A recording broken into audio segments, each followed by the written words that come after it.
YSRCP party వాళ్ళు ఎదవలు అవటమే కాదు, వాళ్ళ సొంత పార్టీ కార్యకర్తలను కూడా ఎదవలు చేయటంలో వైసీపీ వాళ్ళు మించిన వాళ్ళు లేరు. మీ అందరికీ తెలుసు, గతంలో తిలక్ వర్మ గారి విషయంలో మీరు అందరూ చూశారు. ఒక ఫోటోని ఎడిట్ చేసి జగన్మోహన్ రెడ్డి గారు ఆడుదాం ఆంధ్రాలో అతన్ని తీసుకోవటం ద్వారా ఇలా దేశానికి ఒక అద్భుతమైనటువంటి బ్యాట్స్మెన్ తయారయ్యాడని చెప్పారు. సరే, అప్పట్లో ఆయన క్రికెట్ కెరీర్ ఎక్కడి నుంచి ప్రారంభించాడు అవన్నీ చూస్తే మనోళ్ళు చేసిన నీచమైన పని ఏంటంటే ఫోటోని హెడ్ మార్ఫింగ్ చేశారు. ఎందుకంటే తిలక్ వర్మ గారు 6.5 అంటే 6.2 ఫీట్స్ ఉంటాడు, మన జగన్మోహన్ రెడ్డి గారు 5.5 ఉంటారు. సో ఒకవేళ తిలక్ వర్మ అతని దగ్గర కానీ అవార్డు తీసుకోవాల్సి వస్తే జగన్మోహన్ రెడ్డి గారు మన తిలక్ వర్మకి భుజాల దగ్గర కొంటారు. కానీ ఆ ఫోటోలో గతంలో చూసాం, ఇద్దరిని కూడా మ్యాచ్ చేసి చూస్తే ఎక్కడ ఎక్కడ పొంతం లేదు. సో తర్వాత అర్థమైంది మన వైసీపీ పేటీఎం గారి కూలోళ్ళ అద్భుతమైనటువంటి ఎడిటింగ్ అని చెప్పేసి మనకు అందరికి అర్థమైంది. తాజాగా నిన్న T20లో సంజు శాంసన్ అద్భుతమైనటువంటి పర్ఫార్మెన్స్ చేశాడు. మంచి నిన్న అతను ఇండియాకి ఒక కప్పు గెలిచడంలో మనం కీలక పాత్ర పోషించడంలో అతని పర్ఫార్మెన్స్ అనేది బాగా ఉపయోగపడింది. అయితే సరే, ఏది ఏమైనా ఇండియా గెలవటం చాలా సంతోషకరమైన విషయం. ఎందుకంటే మన భారతదేశం కాబట్టి అది ఆ కప్పు గెలిస్తే మనకు వచ్చినటువంటి ఆనందం చాలా బాగుంటుంది. అయితే ఈ సంజు శాంసన్ ఎవరు ఏంటి అనేది కొంతమందికి ఇప్పటికీ తెలియదు. ఈలోపు మా పేటీఎం గాళ్ళు వేసేసుకున్నారు ట్వీట్. ఏందయ్యానంటే అప్పట్లోనంటే ఈ సంజు శాంసన్ గారిని 2024 అనుకుంటా, అంతేగా 23-24లో పాపం ఆడుదాం ఆంధ్ర అనే దానికి సెలెక్ట్ చేశారంట. కేరళ కుర్రాన్ని సెలెక్ట్ చేశారని అప్పట్లో చాలా వివాదమైంది. దాని మీద చాలా పెద్ద కాంట్రవర్సీ నడిచిందంట. అయినా కూడా జగన్మోహన్ రెడ్డి గారు మీరు బాగా ఆడండి అమ్మా, దేశానికి ఉపయోగపడతారని అసలు ఆడుదాం ఆంధ్ర గ్రామీణ స్థాయి నుంచి సెలెక్ట్ చేసి మండల స్థాయిని సెలెక్ట్ చేసి నియోజకవర్గం సెలెక్ట్ చేసి పార్లమెంట్ స్థాయి పైన స్టేట్ లెవెల్లో టీం ఫామ్ అయింది. మరి ఈయన ఏ గ్రామాల నుంచి సెలెక్ట్ చేశారో ఏదైతే మొత్తం మీద అప్పట్లో సెలెక్ట్ చేసి జగన్మోహన్ రెడ్డి గారి దగ్గర మనోడు టోపీ తీసుకున్నాడంట, అవార్డు తీసుకున్నాడంట. ఆ అవార్డు తీసుకోడు మరి గతంలో ఆ టోపీ తిలక్ వర్మ తీసుకుపోయాడు, అదే టోపీ మళ్ళీ జగన్మోహన్ రెడ్డికి తీసుకొచ్చేసి, ఎందుకంటే 1 సంవత్సరమే కదా వీళ్ళు అవార్డులు ఇచ్చింది, మరి 1 సంవత్సరంలో ఎన్ని టోపీలు ఇచ్చారు, ఎన్ని అవార్డులు ఇచ్చారు తెలియదు. కానీ మొత్తం మీద మనోడికి కూడా ఒక అవార్డు పెట్టేసి జగన్మోహన్ రెడ్డి బొమ్మ ముందు తీసుకొచ్చి పెట్టారు. ఇగో చూడండి. సరే, ఏంది ఎవరబ్బాయి సంజు వర్మ ఏంది అని చెప్పేసి చూస్తుంటే ఇదిగో ఇక్కడ రాశారు చూడండి, అద్భుతమైనటువంటి మన పేటీఎం కులోళ్ళు. పక్కన రోజా అక్కను పెట్టేసి, ఈ వీడియో సరిగ్గా కనపడదులే, మీకు కట్అవుట్ వేస్తాను. సరే, అక్కడ ఏం చెప్పారంటే ఆ రోజు ఆడుదాం ఆంధ్రాలో కేరళ ఆటగాడిని తీసుకున్నందుకు విమర్శించారు. ఇప్పుడు ఆడుదాం ఆంధ్ర ఆటగాడే గొప్ప ఆటగాడిని ప్రదర్శించాడు. ఆడుదాం ఆంధ్రాలో దేశానికి ఇలాంటి గొప్ప ఆటగాడిని ఆడించావు. ఈ దేశానికి నువ్వు ఎప్పటికీ రుణపడి ఉంటాను జగనన్న. ఈ దేశం నీకెప్పటికీ రుణపడి ఉంటుంది జగనన్న. క్షమించండి, ఎందుకంటే ఇట్లాంటి ట్వీట్స్ వేసినప్పుడే కదా మన మైండ్ కూడా ఏం చేయాలో అర్థం కాదు. అరే, మీకు బుద్ధ ఏమన్నా ఉందా? అసలు మీకు ఏమన్నా ఉందంటారా మీకు? అరే, వాడిచ్చే 5 రూపాయల కూలి కోసం ఇంత నీచంగా దిగజారిపోయి మీరు ఇట్లాంటి వీడియోలు తయారు చేసి జగన్మోహన్ రెడ్డి పరువు తీయడంతో పాటు వైసీపీ కార్యకర్తలు మొత్తం థమ్సప్ గాళ్ళు, వాళ్ళకి కూలిస్తే ఏదైనా పని చేస్తారు అనేటట్లు నిరూపించుకోవాలంటారా?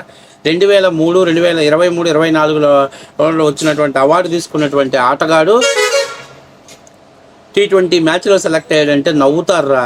ఎక్కడదంతారో కూడా తెలియదురా. ముందు అతనికి కేరళ పాపం మన భాష రాదు కాబట్టి బతికిపోయింది. కానీ లేకపోతే ఆయన బతికి భాష కానీ వచ్చుంటే ఆంధ్రప్రదేశ్కి ఎత్తుక్కొని మరి వచ్చి ఎవడైతే పోస్ట్ చేశాడు వాడిని కుక్కలు కొట్టినట్టు కొడతాడు. అర్థమైందా? ఇంకో ముఖ్యమైన విషయం, నిజంగా కానీ ఈ సంజు అనేటువంటి వ్యక్తిని మన శాంసన్ గారిని కానీ ఒకవేళ జగన్మోహన్ రెడ్డి గారిని సానబట్టినటువంటి ముత్యం అయ్యి ఉంటే ఈ పాటికి ఆర్కే రోజా ఇట్లా మీడియా ముందుకు వచ్చి కుప్పిగంతులు వేసి డ్యాన్సులు వేసి ఎగరతా ఉండపోయిందా? ఇక్కడ జగన్మోహన్ రెడ్డి ప్రెస్ మీట్లు పెట్టి ఒక రేంజ్లో ఇస్తూ ఉండేవాడే కదా. కాబట్టి మీకు తెలుసుకోవాల్సింది ఏంటంటే కొంచెం అన్నా సోషల్ మీడియాలో పోస్ట్. సరే, ఈడంటే సన్నాసులు అనుకుందాం, ఇందులో కామెంట్లు పెట్టిన వాళ్ళు ఉన్నారా నాయన? అసలు నాకైతే భలే విచిత్రం అనిపించింది. వాడు చూడు, అదే చంద్రబాబు అయితే నేనే బ్యాట్ ఇచ్చాను, వరల్డ్ కప్ తెచ్చాను, క్రెడిట్ నాదే అని అనేవాడు. వాడు పెడితే ఇంకోడు క్రెడిట్ కూటమి కొడుకులు, వెన్నుపోటుగాళ్ళు, పప్పుగాళ్ళు, ప్యాకేజీ సాంబిగాడి వల్ల, కోచా ఉప్పుగాడి వల్ల ఇండియా గెలిచిందని ప్రచారం మానుకోండి, ఫేక్ పోస్టులతో ఎంజాయ్ చేయండి. అది అంటే ఇక్కడ డిఫరెంట్ అంటే ఇందులో కామెంట్ పెట్టిన వాళ్ళకన్నా కనీసం సిగ్గుండొద్దా? అరే ఏం పెడుతున్నావురా మనం పోస్టు?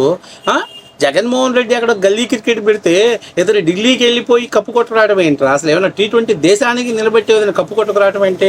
సరే సరే, నాకు కూడా ఏంటంటే వీళ్ళు ఇచ్చిన షాక్ దెబ్బకి ఒకసారి ఏందా ఈ శాంసన్ గారు ఎవరా ఏంటని వికీ ఫీల్డ్లో కొట్టింది. నేనేమి అక్కడ ఇక్కడ తీసుకొచ్చి గల్లీ క్రికెట్లు తీసుకొచ్చి రాయను. సరే చూడండి, సంజు శాంసన్ గారు తన క్రికెట్ కెరియర్ని మొదట ఢిల్లీలో ప్రారంభించారు.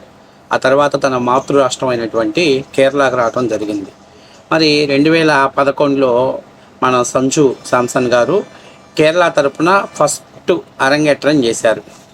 2014లో U19 క్రికెట్ వరల్డ్ క్లబ్కి అతను ఏంటి వైస్ కెప్టెన్గా వ్యవహరించాడు. అంటే 2011లోనే మనోడు అక్కడి నుంచి ప్రారంభించి 14 అంటే అప్పుడు జగన్మోహన్ రెడ్డి ప్రతిపక్ష నాయకుడిగా ఉన్నాడు అనుకుంటా. మేబీ అప్పట్లో మనోడు వైస్ కెప్టెన్గా వ్యవహరించాడు మన సంజు శాంసన్ గారు. అసలు సిగ్గుందా మనం ఏం మాట్లాడుతున్నాం? నిన్నగాక మొన్న బ్యాట్ పట్టుకొని జగన్మోహన్ దగ్గర కప్పు తీసుకున్నవాడు వరల్డ్ కప్లో ఆడి దేశానికి కప్పు తెచ్చాడంటే కనీసం ఈ పేటీఎం గాళ్ళకన్నా సిగ్గు లేకపోయింది. కనీసం వైఎస్ఆర్సీపీ పార్టీలో వాళ్ళ కామెంట్లు పెట్టిన కన్నా కొంచెం అన్నా కామన్ సెన్స్ ఉందా బాయ్? అసలు ఏం మాట్లాడుతున్నాం అసలు మీకేమన్నా కామన్ సెన్స్ ఉందా? 2013లో రాజస్థాన్ రాయల్ తరపున ప్రీమియర్ లీగ్ అరంగేట్రం చేసి emergency player of the year అవార్డుని గెలుచుకున్నాడు. ఇక 2019, 2020లో విజయ్ హజారే ట్రోఫీలో అతను అజేయంగా నిలిచి 212 పరుగులు చేశాడు.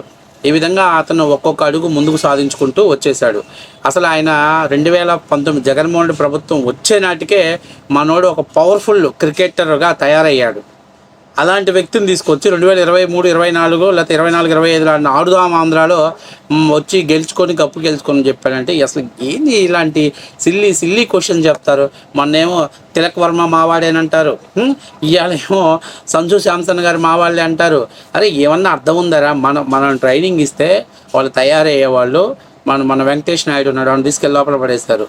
కిడ్ ఫ్రో హవాలా మనోళ్ళు బాగా పేరు తెచ్చుకున్నాడంటే గాంజా స్మగ్లింగ్, డ్రగ్స్ వ్యాపారం చేసిన ఇవి మన క్వాలిఫికేషన్స్. నేషనల్ మ్యాచ్లు ఆడటం, ఇంటర్నేషనల్ మ్యాచ్లు ఆడటం, ఇలాంటి వాళ్ళు మనకు పనికిరారురా బాబు. అంబటి రాయుడు అనుకుంటా, రాంబాబు ఎందుకు వస్తున్నాడు? ఆడు బ్యాట్స్మెన్ వేరులే, ఆ బ్యాట్స్మెన్ గురించి మనకి ఎందుకులే. కానీ రాయుడు గారు ఏమని దండం పెట్టేసి నాయన మీ వైసీపీకి దండం రా బాబు అని చెప్పేసి వెళ్ళిపోయాడు. ఎందుకంటే మన పార్టీలో విమలేరు, టాలెంట్ ఉన్న వాళ్ళు ఎవరు నిలబడలేరు. మన దాంట్లో అంతా నిశానీ గాళ్ళు, థమ్సప్ గాళ్ళు మాత్రమే చలామణి అవుతారు మన పార్టీకి. ఎందుకంటే అన్న ఫస్ట్ క్లాస్ స్టూడెంటు, అన్నని మించి ఎవడు ముందుకు పోవటానికి అన్న ఒప్పుకోడు. అన్న యుగో హట్ అవుద్ది. కాబట్టి మనకంతా ఏలుముద్రగాళ్లే కావాలి మనకి.